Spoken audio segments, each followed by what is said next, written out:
weekend gi farm da ngasi di la chai sing thong ngasi chage.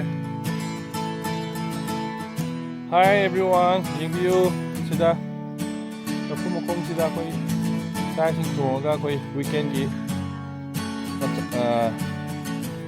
sum party macam tauge aduga lau suba ya bakra su suge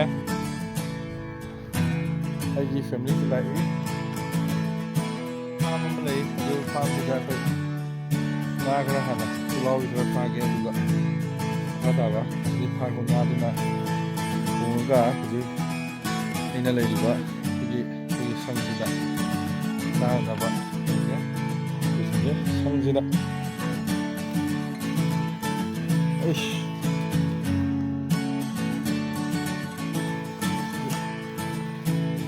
ya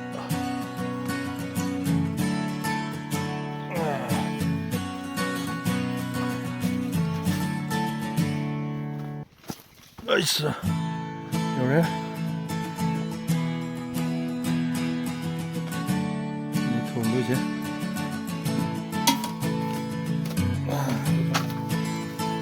this is for somehow Porom from the of Lagre the Khoe chanaba hujik maida fazana thitlaga khagi apa hujini first catch pulau bi kg muk tawa thure hujik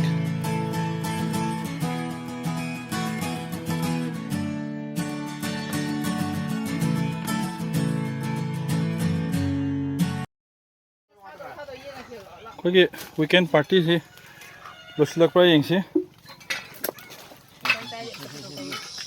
Kay matang or ke?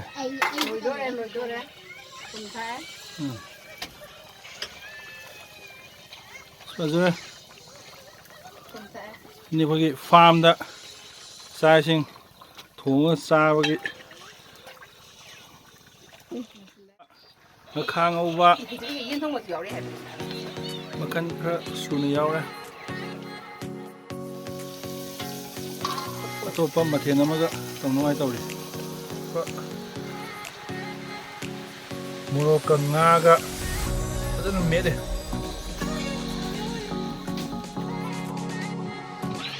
ko weekend gi chak hapa hore mathen mayam mal losile ha thare la da mi fazana ta de chi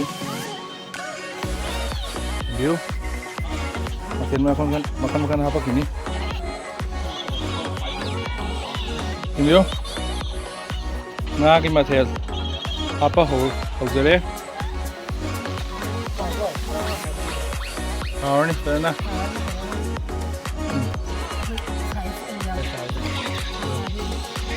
samet wala khamen hangam samaroi sunu laire machinja ka ngai chi la man ni